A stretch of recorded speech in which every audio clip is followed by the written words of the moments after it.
আমি এখন ঘুম থেকে উঠলাম আর আজ আমাদের ঘরে হচ্ছে গাজরের পরোটা। এখানে গাজর করা হচ্ছে, এখানে দিদি পেঁয়াজ কাটছে, মা পেঁয়াজ কুটছে, আর দিদি এখানে ক্যাপসিকাম কাটছে। ক্যাপসিকামটা ঘরে থেকে লাল হয়ে গেছে, এবারে ক্যাপসিকাম কুড়ে নিচ্ছে। এবারে নুন দিয়ে দিচ্ছি, এখানে সাদা তেল দিয়ে দিচ্ছে মা, আটা দিয়ে দিচ্ছে, এবার একটু ময়দা দিয়ে দিচ্ছে।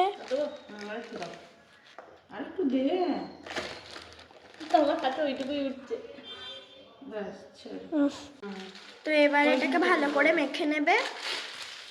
মায়ের মাখা হয়ে গেছে, এরপর মা লই পাকিয়ে নিচ্ছে, এরপর মা আমাদের পরোটা করে দেবে।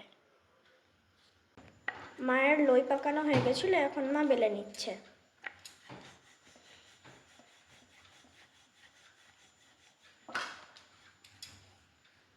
মা এখন পরোটাগুলো সেঁকে নিচ্ছে।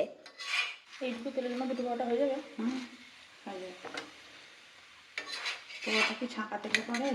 ঠিক আছে, জানি না, তুমি তো করো, আমরা তো কিছুই জানি না।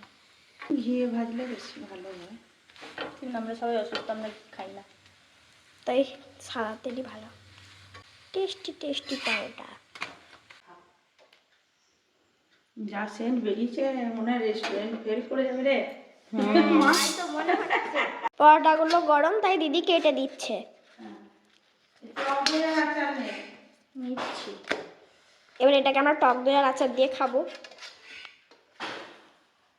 মা বলেছিল টক দই আর আচার দিয়ে খেতে, কিন্তু আমরা ফ্রিজ দিয়ে পুরোনো মাংস কাইটা বার করেছি, যেটা দিয়ে আমরা এখন পরোটা খাচ্ছি।